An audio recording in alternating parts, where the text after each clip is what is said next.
Have you ever trusted someone enough to invite them into your home, only to realize they may have been planning something behind your back the entire time? Imagine sitting at your own dinner table when someone casually asks you for $500,000, not as a loan, but as if it's already theirs. Most people would explode with anger. But one quiet father did something no one expected. He stayed completely calm. No argument. No accusations. No raised voice. Then, just seconds later, his son secretly slipped him a tiny folded note beneath the dinner table. Inside were only 5 handwritten words. Those 5 words changed everything. What happened over the following weeks uncovered a trail of secrets, hidden financial moves, and a carefully built illusion that almost trapped an entire family. And trust me, the ending is nothing like you'd expect. A quiet man notices what others don't. I've spent more than 3 decades working as an accountant. Before that, I served 2 years in the army. Those careers taught me something that has guided every important decision I've ever made. People often think danger announces itself with loud voices, dramatic confrontations, or obvious warning signs. The truth is usually much quieter. Sometimes the biggest problems begin with something so small that almost everyone ignores it, a strange question, an unusual pause, or a number that simply doesn't make sense. I've learned to trust those moments. When figures don't balance, you don't panic. You investigate. That's exactly what happened one spring evening when my son Daniel and his fiancée came over for dinner. At first, everything looked perfectly normal. The house was filled with the comforting smell of my wife's famous pot roast. Laughter drifted through the dining room. Wedding plans, family stories, and everyday conversation filled the table. To anyone looking in from the outside, we looked like a family celebrating an exciting new chapter. But appearances can be incredibly convincing. Hidden beneath the smiles was a conversation that would force my son to question the woman he loved, test everything I believed about trust, and reveal just how dangerous quiet manipulation can become when it's mistaken for confidence. Before we begin, I'd love to know who's joining us today. Drop your name, your city or country, and one hobby you enjoy down in the comments. I read as many of your comments as I can, and it's always amazing to see people from all over the world watching together. And if you enjoy stories about wealth, family, betrayal, and the hard-earned lessons that money can't buy, don't forget to subscribe to Royal Rich Chronicles and turn on notifications. We bring you gripping stories like this every week. Now, let's go back to the Saturday evening when one ordinary family dinner quietly became the beginning of a mystery that nobody at that table could yet see.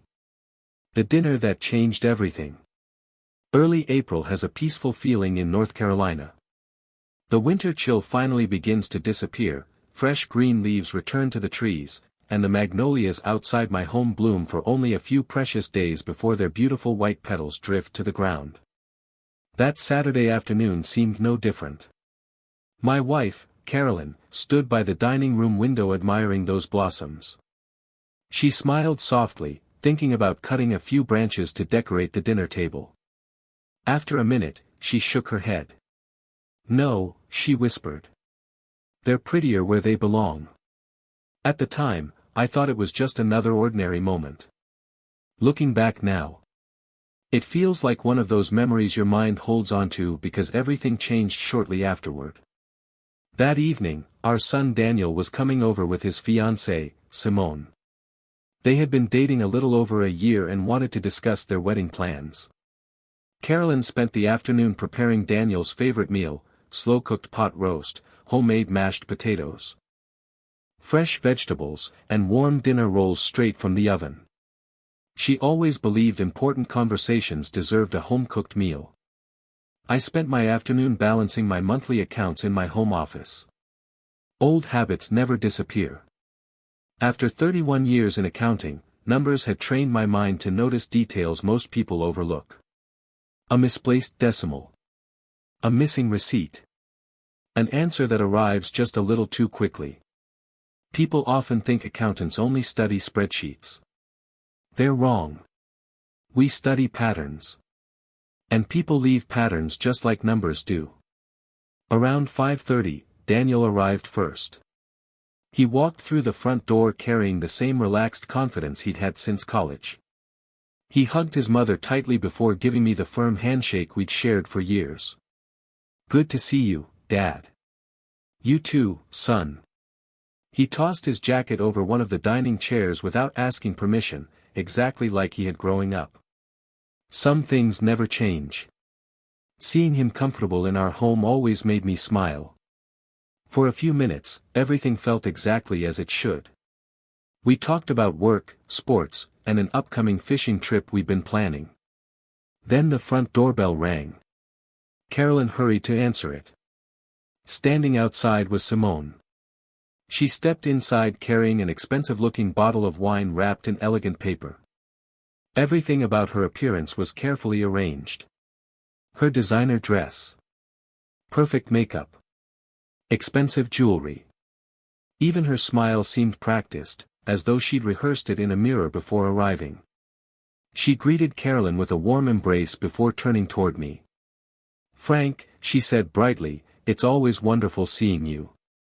I thanked her politely and accepted the wine. She looked flawless. Almost too flawless. There wasn't anything obviously wrong about her. In fact, most people would have described her as charming. But there was something difficult to explain. She always seemed to know exactly what expression everyone expected her to wear. It wasn't natural warmth. It felt performed. I kept that thought to myself. After all, first impressions aren't always fair. Dinner began pleasantly enough. The conversation flowed effortlessly. Wedding venues. Vacation ideas. Friends who had recently gotten married. Daniel laughed more than I'd seen him laugh in weeks.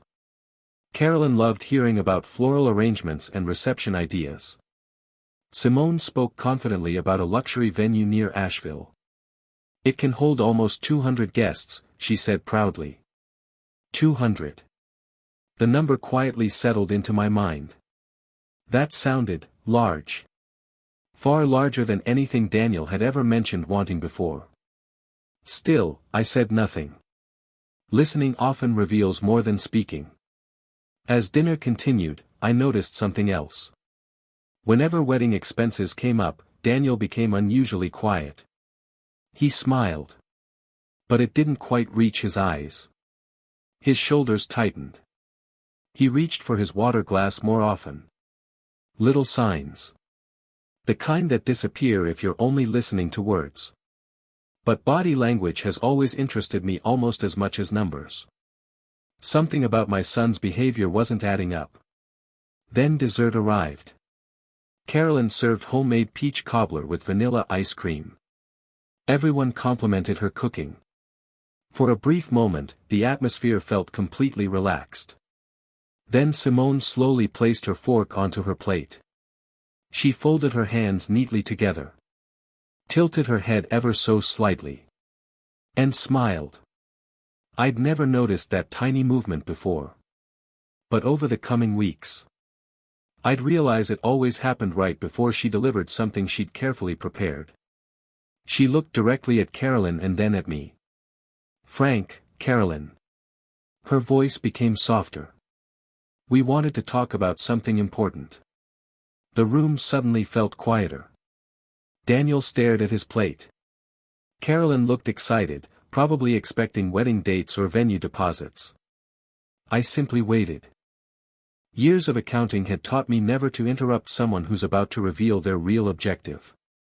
Sometimes silence is the fastest way to uncover the truth. And in just a few seconds, I was about to hear a request that would completely change how I saw the people sitting around my own dinner table. But what Simone asked next wasn't just shocking, it became the first domino in a chain of events that none of us could have imagined. This chapter is intentionally paced to build suspense and ends with a curiosity gap that leads naturally into Chapter 2, the $500,000 request, where Simone asks Frank to fund a lavish wedding and Daniel secretly slips his father the note that changes everything. The $500,000 question. The dining room fell into an almost uncomfortable silence. The only sound was the faint clink of Carolyn setting her spoon onto her dessert plate. Simone looked around the table with complete confidence, as though she'd rehearsed this moment dozens of times in her mind. Then she smiled. "We've been working on the wedding plans," she began. "We've toured several venues, talked with planners, photographers, caterers, and honestly, weddings have become incredibly expensive." Carolyn nodded sympathetically. "They certainly have." Simone continued. "We've been putting together a realistic budget." She reached into her purse and pulled out a neatly folded folder. Not a notebook. Not a few handwritten notes. A professionally organized folder. She laid it gently beside her plate. That tiny detail caught my attention immediately. People don't accidentally prepare folders for casual conversations. They prepare them when they expect to convince someone. Or when they already believe they've won. She opened the folder and glanced down at several printed pages before looking directly at me. "We estimate everything will cost somewhere between $400,000 and $500,000. She said the number as casually as someone ordering coffee. No hesitation. No nervous laughter. No apology. Just confidence. The words hung in the room like heavy smoke. Carolyn blinked. Daniel quietly looked down at his lap. I didn't move. After 31 years balancing financial statements, I'd learned something important. Big numbers deserve quiet. When people hear shocking figures, they often respond emotionally. But emotions create mistakes. Silence reveals intentions. I picked up my glass of water. Took one slow sip. Set it back onto the table. Then waited. Simone smiled again. We were hoping, she said gently, that you would consider paying for the wedding as your gift to us. No one spoke. Outside, a light breeze stirred the magnolia branches against the dining room window. Inside, time seemed to stop. $500,000. Not a contribution. Not assistance. Not help. The entire wedding. I slowly turned toward Daniel. He hadn't looked at me once. Instead, he stared at the tablecloth as though the pattern woven into it suddenly required his full attention. That told me more than any explanation ever could. He knew. Maybe not every detail. But he knew this conversation wasn't unfolding the way it should. Carolyn shifted uncomfortably beside me. I could feel her preparing to soften the tension, the way she'd done countless times during difficult family conversations. Before she could speak, I gently rested my hand on hers. She understood immediately. She stayed quiet. I looked back at Simone. Her posture remained perfectly straight. Her smile never wavered. She wasn't waiting to see whether I'd agree. She looked like someone waiting for paperwork to catch up with a decision already made. That feeling settled heavily in my mind. Finally, I spoke. I'll need some time to think about it. Nothing more. Nothing less. Her smile grew even wider. Of course, she replied warmly. We completely understand. But something about her expression bothered me. It wasn't relief. It wasn't gratitude. It looked satisfied. Almost as though she'd expected exactly that answer. Within seconds, she smoothly redirected the conversation. She started discussing floral arrangements. Designer invitations. Luxury honeymoon resorts. The discussion moved forward as if the largest financial request I'd ever received had already been approved. Carolyn politely joined the conversation. I mostly listened. Meanwhile, I kept watching Daniel. His silence became louder with every passing minute.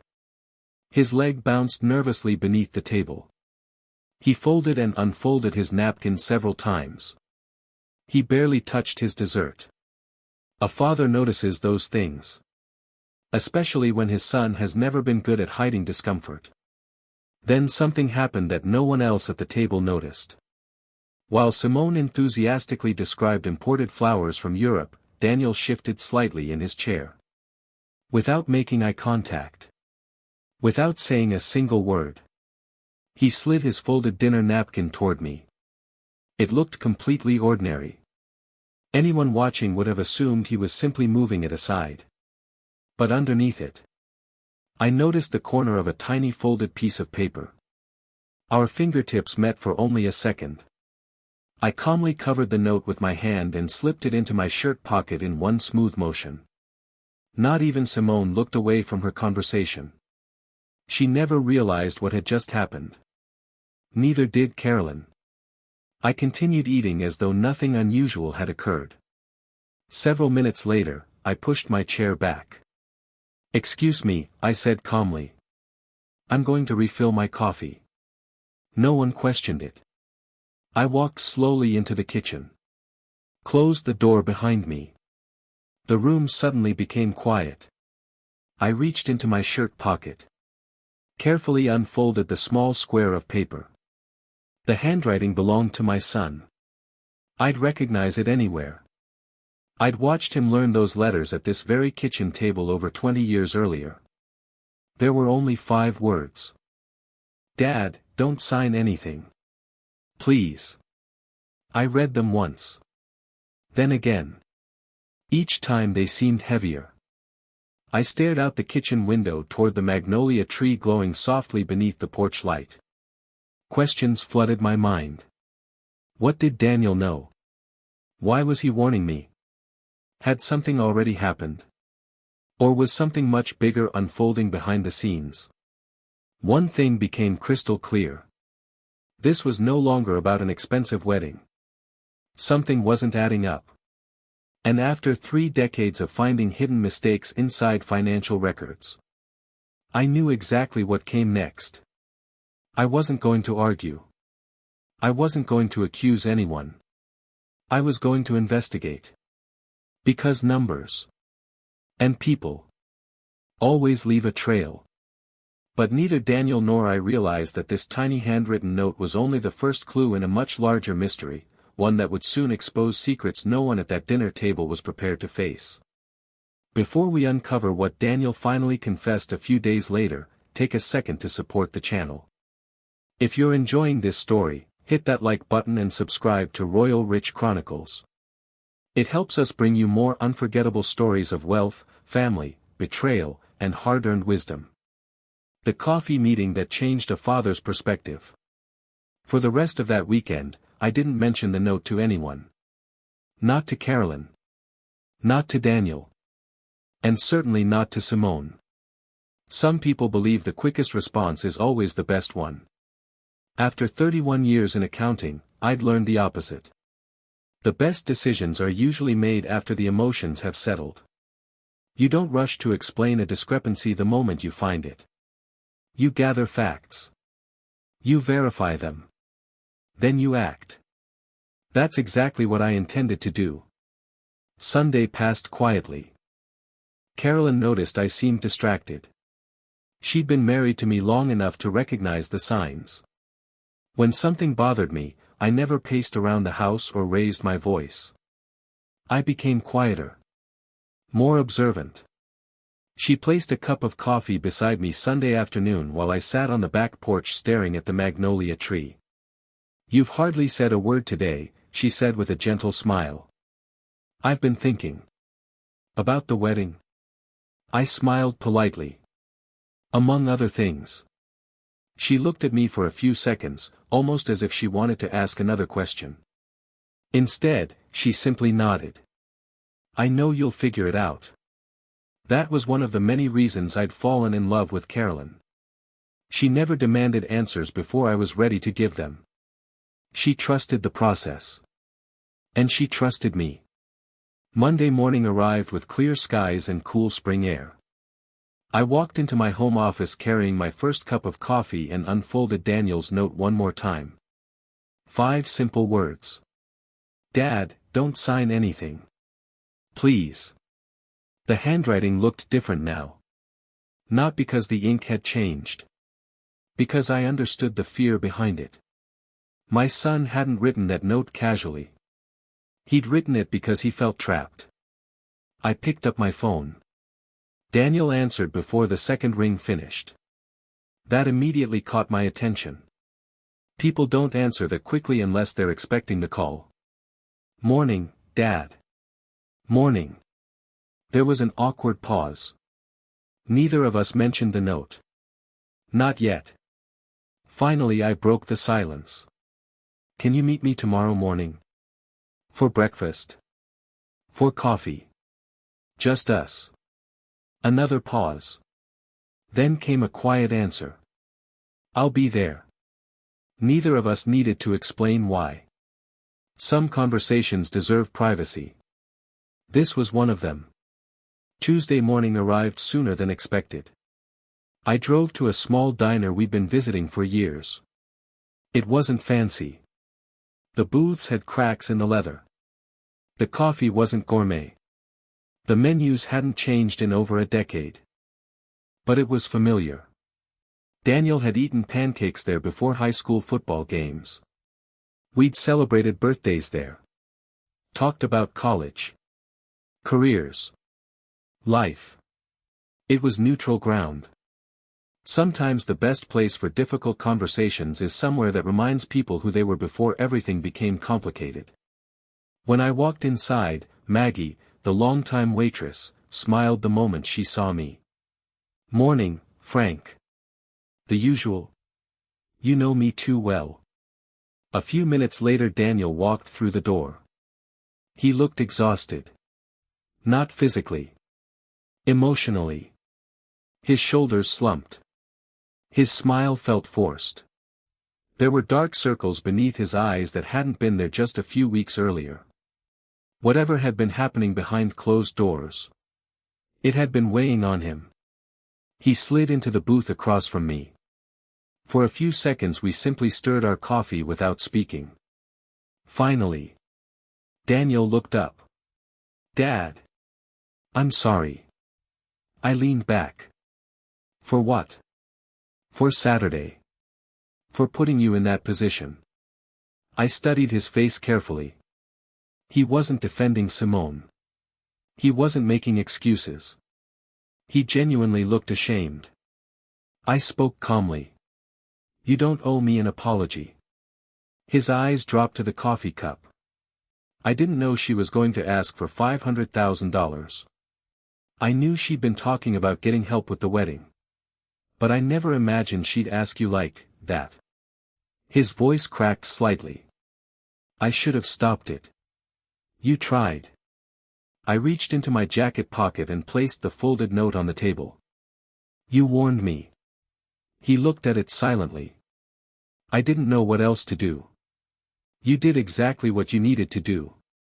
For the first time that morning. Some of the tension left his shoulders. I took a slow sip of coffee. Tell me everything. Daniel nodded. It didn't start with the wedding. It started months ago. I stayed quiet. The more room I gave him, the more he talked. At first Simone just wanted to know how much I earned.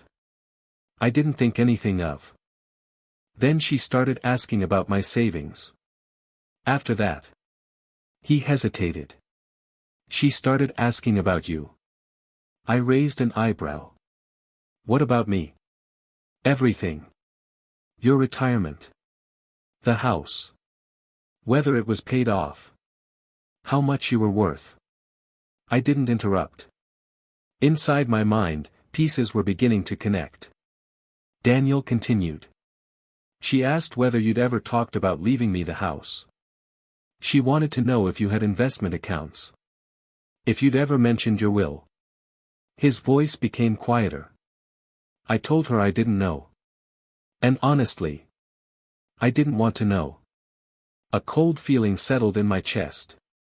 This wasn't curiosity anymore. This sounded like research. Purposeful research. Daniel rubbed his forehead.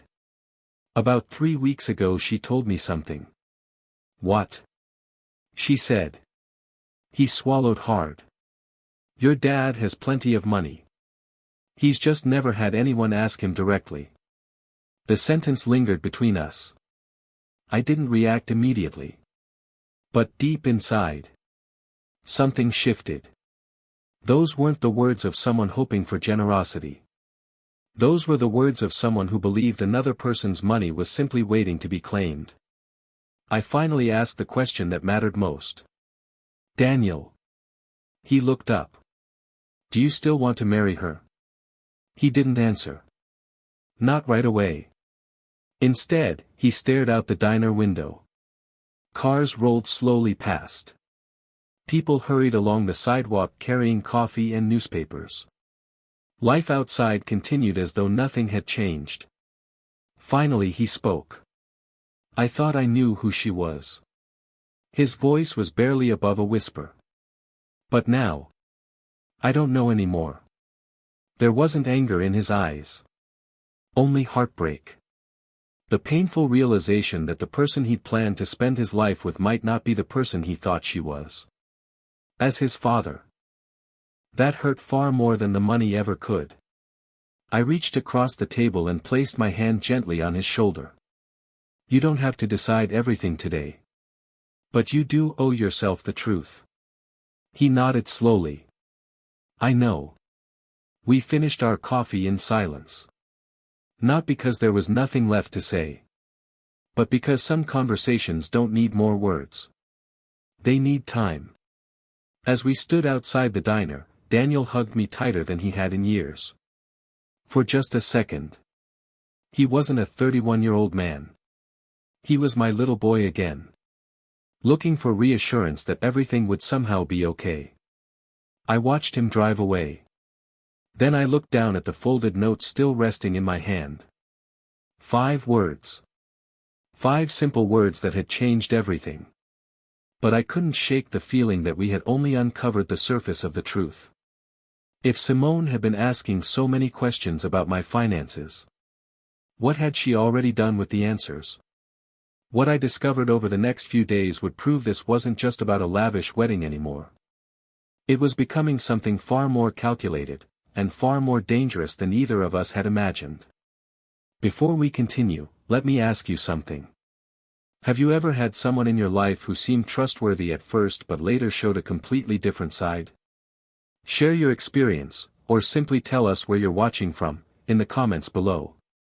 And if you're enjoying this story, don't forget to subscribe to Royal Rich Chronicles for more unforgettable stories of wealth, family, and life-changing decisions. The question about my house. As I drove home from the diner, Daniel's words replayed in my mind like an old recording. She wanted to know what your house was worth. She asked about your retirement. She said you've got plenty of money. Individually, none of those questions sounded criminal. Families talk about finances all the time. Future spouses often discuss budgets, savings, and long-term plans. But this felt different. It wasn't curiosity. It was strategy. And the more I thought about it, the more another memory surfaced, one I'd almost forgotten. At the time, it seemed harmless. Now it suddenly carried a completely different meaning. About 8 months earlier, on a sweltering Sunday afternoon, I was cleaning out old filing boxes in the garage. If you've ever worked in accounting, you know how hard it is to throw away paperwork. Every folder tells a story. Every document represents a decision. I had boxes stacked around me, sorting years of tax records, insurance files, and old bank statements. The garage smelled like cardboard, dust, and motor oil. Somewhere down the street, a lawn mower droned through the afternoon heat. That's when Daniel pulled into the driveway. He walked inside carrying 2 cold bottles of iced tea. Thought you might need one, he said with a grin. I always need one. For the next half hour, we worked side by side. He helped carry old boxes. Laughed at some embarrassing family photos we'd discovered. Talked about work. It was one of those ordinary afternoons fathers remember for years without realizing why. Then everything changed with a single question. Daniel hesitated before speaking. Dad. Can I ask you something? I looked over. He wasn't looking directly at me. Instead, his eyes were fixed on a cardboard box sitting between us. That caught my attention immediately. People usually avoid eye contact when they're asking someone else's question. Go ahead. He took a slow breath. What do you think the house is worth now? I stopped sealing the box in front of me. Not because the question offended me. Because it surprised me. Daniel had never cared about the market value of our home before. I smiled slightly. That's an interesting question. He shrugged awkwardly. I was just wondering. I didn't answer right away. Instead, I asked one of my own. What made you wonder? He hesitated again. Then finally admitted it. Simone asked. There it was. Simple. Honest. Unfiltered. She said she's been looking at houses, Daniel explained. She thought knowing what this place is worth might help us understand, family assets. Family assets. The phrase echoed in my mind. Not memories. Not family traditions. Not home. Assets. That's financial language. Very deliberate financial language. I studied my son for a moment. He didn't seem manipulative. He actually looked uncomfortable asking. Almost embarrassed. As though he already suspected the question wasn't appropriate. I answered carefully. Daniel. There are some financial matters that stay private. He nodded almost immediately. I figured you'd say that. Oddly enough. He looked relieved. As if he hadn't wanted to push the subject in the first place. We changed the conversation after that. Started talking about baseball. Barbecue. Summer vacation plans. Eventually he drove home. I never thought much more about that afternoon. Until now. Sitting in my home office after breakfast, I leaned back in my chair and stared out the window. Carolyn's garden was beginning to come alive. Tiny green shoots had pushed through the soil. Wooden markers labeled each flower bed in her neat handwriting. Everything was growing quietly. Patiently. I couldn't help thinking how different nature was from people. Flowers bloom exactly when they're supposed to. People hide their intentions. I grabbed a yellow legal pad from my desk. For the first time, I began writing everything down. Every conversation. Every question. Every unusual comment. Dates. Locations. Exact wording. One memory led to another. Patterns began appearing. And patterns tell stories. By lunchtime, several pages were filled. I wasn't trying to build a case against anyone. I simply wanted clarity. If I'd learned anything during my career, it was this. Documentation removes emotion. Facts don't get offended. Facts don't exaggerate. They simply exist. That afternoon I opened the second drawer of my desk. Inside was a business card I'd kept for years. Gerald Watts. Estate attorney. I'd worked with Gerald before. He wasn't flashy. He wasn't dramatic. He was the kind of lawyer who preferred facts over opinions. Exactly the kind of person I needed. I picked up the phone. His receptionist answered. Good afternoon, what's legal? This is Frank Alderman. I'd like to schedule a meeting. Is this urgent, Mr. Alderman? I looked once more at Daniel's handwritten note lying beside my desk. No. I replied calmly. But I believe it's important. She found an opening for Thursday morning. Perfect. As I hung up the phone, I felt something I hadn't experienced since the dinner. Not relief. Not confidence. Purpose. For the first time, I wasn't simply reacting. I was taking control of the situation. Because if Simone truly believed she could build a future using assumptions about my money, She was about to discover something she'd completely underestimated. She thought she was dealing with an emotional father. Instead, she was dealing with a man who had spent 31 years following paper trails. And paper trails always lead somewhere. That evening, Carolyn found me sitting quietly on the back porch. She handed me a fresh cup of coffee before taking the chair beside me. "You've made a decision," she said. I smiled. "What makes you think that?" "Because whenever you stop worrying, you start organizing." I laughed softly. After nearly 3 decades of marriage, she knew me better than anyone. "I have a meeting Thursday morning." "With who?" "An attorney." Her expression changed. Not to fear. To concern. "Frank. Is this really that serious?" I looked out toward the magnolia tree, its white blossoms glowing beneath the setting sun. "I don't know yet. But I intend to find out." She reached over and gently squeezed my hand. "Whatever happens, we'll face it together." I squeezed her hand back. "I know we will." But deep down, I couldn't shake the feeling that this investigation was about to uncover something much bigger than an expensive wedding. Because while I was preparing to ask questions, someone else may have already been using my name behind my back, and what my attorney would discover would leave even him speechless. If you're enjoying this story, take a second to hit the like button and subscribe to Royal Rich Chronicles.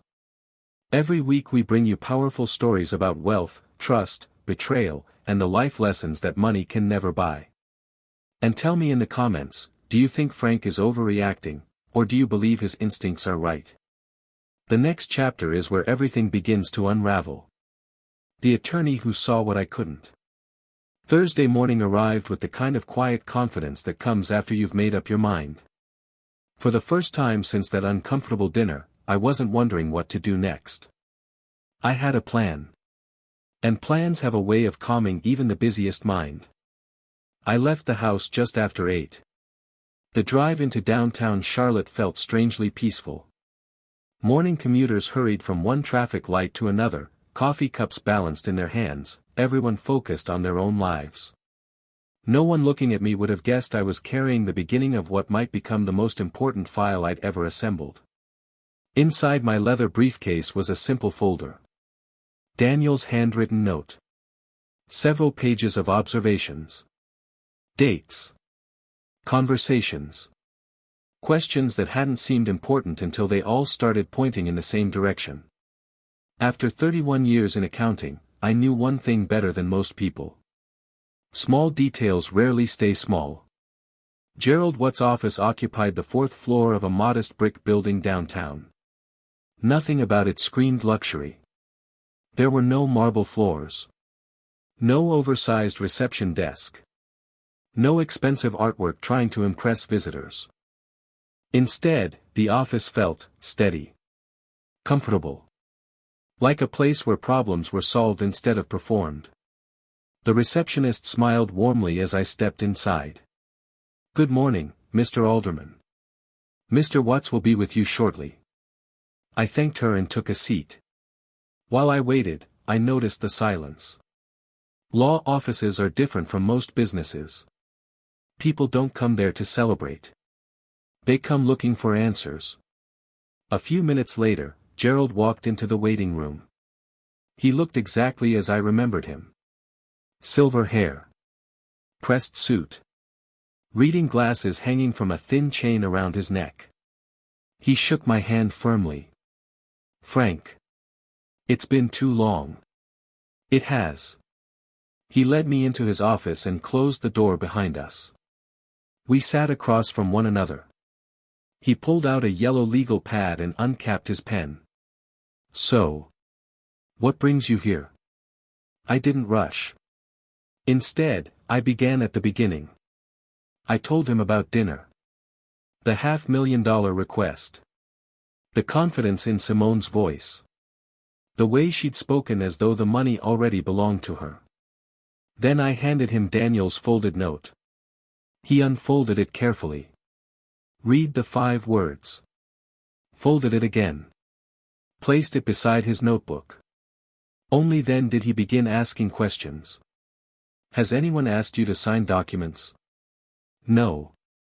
Have you verbally agreed to provide money? No. Any emails? No. Text messages? Nothing. He nodded slowly. Good. That single word caught my attention. Good. Most people would have called the situation alarming. Gerald called it good. He noticed my expression. You know why that's good? I shook my head. Because right now, nothing legally exists. He leaned back in his chair. Frank, conversations aren't contracts. A dinner discussion isn't a financial agreement. And someone hoping you'll give them money isn't the same as someone actually having a legal claim to it. For the first time in days, I felt some of the pressure ease. So I'm protected? He smiled slightly. You're protected because you haven't acted. He pointed toward Daniel's note. And because your instincts told you to slow down. He paused before continuing. But there it was. The word every experienced professional eventually says. But I'd still like to review your situation carefully. For nearly half an hour we reviewed everything. The deed to my home. Retirement accounts. Investment portfolios. My will. Beneficiaries. Trust documents. Every financial asset I owned. Gerald occasionally nodded while making notes. Finally, he looked up. I have good news. I waited. Your financial structure is exceptionally clean. No liens. No ownership disputes. No outdated documents. No unnecessary exposure. He smiled. I wish half my clients were this organized. I laughed quietly. Occupational hazard. He grinned. I can tell. Then his expression became serious again. Now let's discuss the $500,000. He folded his hands on the desk. Frank. A gift that size isn't something people simply hand across a table. It requires documentation. Tax reporting. Legal review. Estate planning. There are procedures. Federal requirements. Paperwork. I nodded. I assumed as much. He looked directly into my eyes. If anyone tells you otherwise, they either don't understand the law, or they hope you don't. That sentence stayed with me. Because it wasn't just legal advice. It was a warning. Gerald tapped his pen lightly against the legal pad. I'd like your permission to perform one additional review. What kind? A title search. I frowned slightly. On my house? Yes. I couldn't hide my surprise. You think someone has done something? He chose his words carefully. I don't know. But thorough people don't make assumptions. They verify. That answer sounded remarkably familiar. It was almost identical to the philosophy I'd followed throughout my accounting career. I smiled. I suppose that's why I came to you. He smiled back. Exactly. Before I left, Gerald gave me several instructions. Write down every conversation. Save every text. Keep every email. If anyone mentions money again, document it. No exceptions. I nodded after each sentence. It felt less like legal advice. And more like building an insurance policy out of facts. As I stood to leave, Gerald stopped me. Frank. I turned. You've handled this better than most people would. Most clients either panic or explode. You've done neither. I shrugged. I've spent my life finding mistakes without creating new ones. He smiled knowingly. Keep doing exactly that. Driving home, I thought about everything we'd discussed. Part of me felt reassured. Legally, nothing had happened. No documents. No signatures. No commitments. But another part of me couldn't ignore a question that refused to go away. If Simone had been bold enough to ask for $500,000 over dinner, what had she been saying, or doing, when none of us were around? That question stayed with me all weekend. And by Monday morning, I was about to receive an answer that none of us expected. Gerald's title search came back completely clean. My house was exactly as it should be. But during that search, his office uncovered something else. Something that had absolutely nothing to do with my property. And everything to do with Simone. When Gerald placed that document on the conference table, I realized the woman my son planned to marry had been hiding a chapter of her life she'd never told him about, and it changed the entire investigation overnight. Before we continue, if you're enjoying this story, don't forget to like this video and subscribe to Royal Rich Chronicles.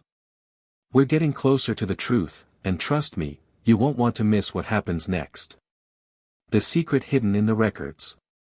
The weekend passed more quietly than usual. From the outside, nothing had changed. Carolyn spent her mornings tending to the garden. I caught up on household projects I'd been postponing for months. Daniel checked in with a short phone call on Sunday evening, but neither of us mentioned Simone. Sometimes silence isn't avoidance. Sometimes it's preparation. Still, I couldn't shake the feeling that something was moving beneath the surface. Like a puzzle with one missing piece. Monday morning, my phone rang just after 9. The caller ID read, Gerald Watts. His voice sounded calm, exactly as it always did. Frank, do you have time to stop by my office this morning? Is something wrong? There was a brief pause. Your property title is completely clean. I exhaled slowly. That was good news. But Gerald wasn't finished. However, there was that word again. During the search, my paralegal discovered something unrelated to your house that I believe you need to see in person. He didn't elaborate. He didn't speculate. He simply asked me to come in. Within 45 minutes, I was sitting across from him in his conference room. The room felt different this time. Instead of meeting in his private office, Gerald had chosen the larger conference room. A thin file rested neatly on the polished wooden table. He slid it toward me without saying a word. This came up during our background review. I opened the folder. Inside was a copy of a civil court record. At first, it looked like any other legal document. Case number. Court information. Dates. Then my eyes stopped on one name. Simone Archard. I read it again. There was no mistake. It was her full legal name. What exactly am I looking at? I asked. Gerald folded his hands. A civil judgment from 2019. I looked back down. The words became clearer. Breach of contract. Amount owed. $43,000. For several seconds, neither of us spoke. The conference room suddenly felt much quieter. Finally, Gerald broke the silence. The judgment was eventually paid. I looked up. So, it's over. In a legal sense, yes. But it wasn't resolved voluntarily. He turned another page toward me. It took nearly 2 years. There was a wage garnishment order. That sentence landed harder than the amount itself. People experience financial hardship. Businesses fail. Contracts fall apart. Those things happen. But this wasn't simply about losing money. It was about never mentioning it. Daniel had been with Simone for more than a year. According to everything he'd told me, he'd never heard a single word about this. I leaned back slowly. I don't believe my son knows. Gerald nodded. I reached the same conclusion. My mind immediately drifted back to the dinner table. The confidence. The expensive dress. The polished smile. The request for $500,000. Everything suddenly looked different. Not because of the lawsuit itself, but because of what she'd chosen to hide. Trust isn't damaged only by lies. Sometimes it's damaged by important truths people intentionally leave out. I stared out the conference room window for a long moment. Traffic moved below us. People hurried through downtown without realizing how dramatically one conversation could change a person's future. Finally, I spoke. "What would you do if this were your son?" Gerald didn't answer immediately. Lawyers understand the difference between legal advice and personal advice. When he finally spoke, his words were measured. "I would slow everything down. Engagements can wait. Marriages can wait. A lifetime commitment deserves complete information." His answer wasn't emotional. It was practical. Exactly what I'd hoped for. He reached for another document. "I'd also recommend something else." "What?" "A written statement." I raised an eyebrow. He continued. "Not accusing anyone. Not threatening anyone. Just a formal letter stating that you have made absolutely no financial commitment toward this wedding. And that any future discussions involving money should go through my office." I considered the idea. It made sense. If someone later claimed I'd promised money, there would already be a dated document proving otherwise. Documentation. Once again, the paperwork mattered more than opinions. "I'd like you to prepare it." "I already started." I couldn't help smiling. "I figured you had." As our meeting wrapped up, Gerald leaned forward. "Frank. I've practiced law for over 35 years.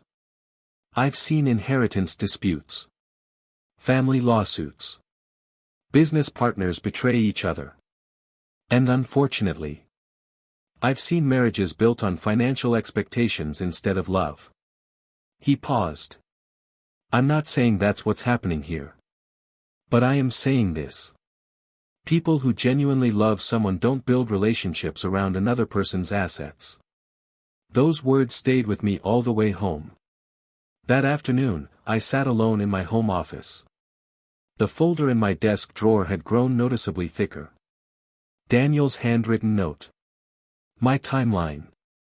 Meeting notes. Now court records. Each document represented another piece of the puzzle. I carefully placed everything in chronological order. As I closed the folder, I realized something. This investigation wasn't really about proving Simone was guilty of anything. It was about protecting my son from making the biggest mistake of his life. Money can always be earned again. A broken heart. And a broken marriage often cost much more. Later that evening, Daniel called. His voice sounded unusually tense. "Dad. Can I ask you something?" "Of course." "Has Simone tried contacting you?" "No." He hesitated. "She's been asking whether you've made a decision." I wasn't surprised. "What did you tell her?" "I said you were still thinking." There was another pause. Then he quietly added. "She keeps saying the wedding venue needs a deposit immediately." I looked out my office window. The garden was peaceful. Nothing in nature rushes because someone demands it. Flowers bloom when they're ready. Trees grow at their own pace. Only people with something to gain create artificial deadlines. I answered calmly. "Daniel. Real opportunities come with paperwork. Fake urgency comes with pressure." He didn't respond for several seconds. Then he quietly said, "I think I'm starting to understand." That night, after everyone had gone to bed, I opened the folder one more time. Something told me this story wasn't close to ending. If Simone had hidden a lawsuit. If she'd been pressuring Daniel. If she'd already begun telling people I was paying for the wedding. Then there was one question I still couldn't answer. How far had she already gone behind our backs?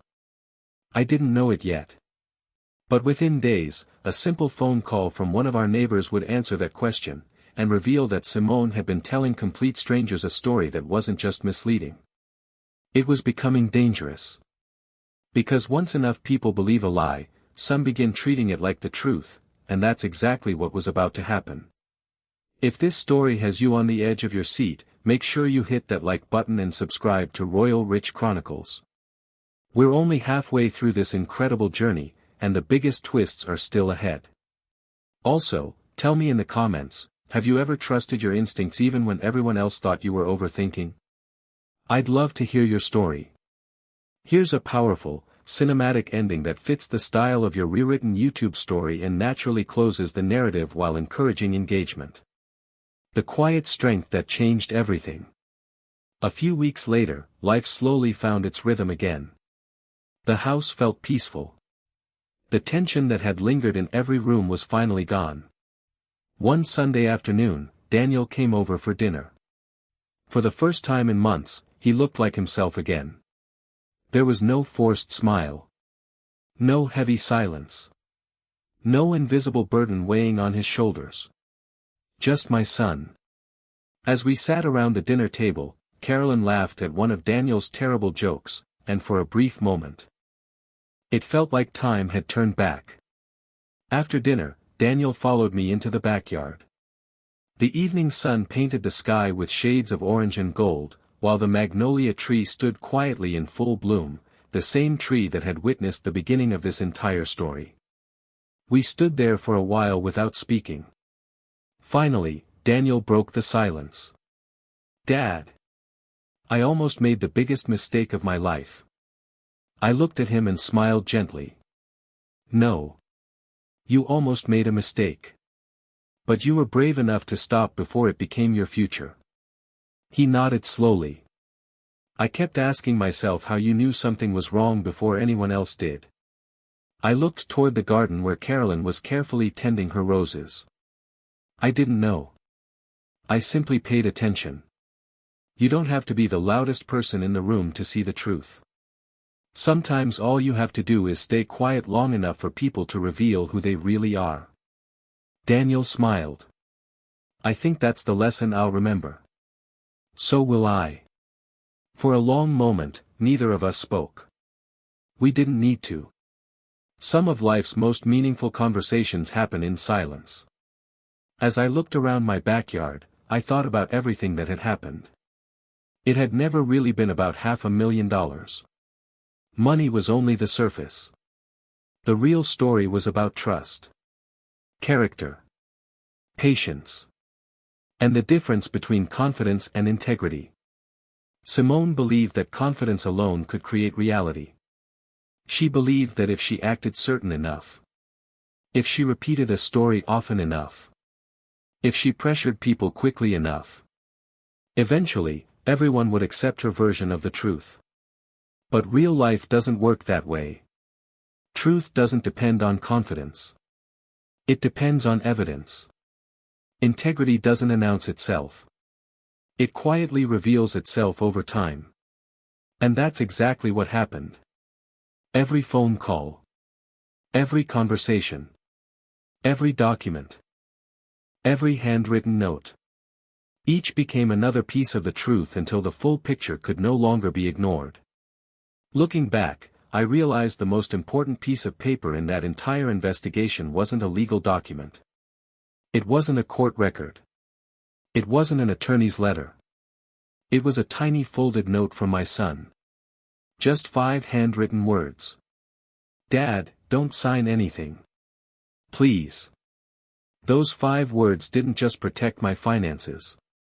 They protected a family. They gave us time to uncover the truth before irreversible damage was done. Sometimes, the smallest warnings carry the greatest wisdom. If this experience taught me anything after 31 years in accounting, and after everything our family endured, it's this. People can create impressive appearances. They can tell convincing stories. They can speak with absolute confidence. But eventually, facts always catch up with fiction. Character always reveals itself. And the truth always leaves a trail. Never allow pressure to replace wisdom.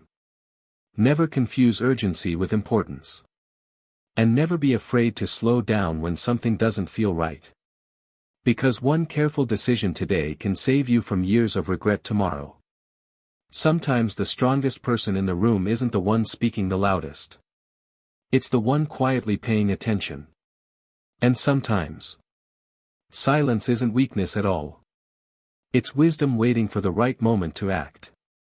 If this story touched you or reminded you of someone you've known, I'd love to hear from you. Tell us in the comments, what's the biggest life lesson you took away from this story? Have you ever trusted your instincts when something just didn't feel right? I read your comments every day, and hearing your experiences is one of the best parts of this community. And if you enjoy powerful stories about wealth, success, family, betrayal, and the life lessons that shape extraordinary people, make sure you subscribe to Royal Rich Chronicles, turn on the notification bell. And join us for more unforgettable journeys. Until next time. Stay wise. Stay patient. Protect what matters most. And remember, the loudest promises often fade away, but the truth always leaves a record.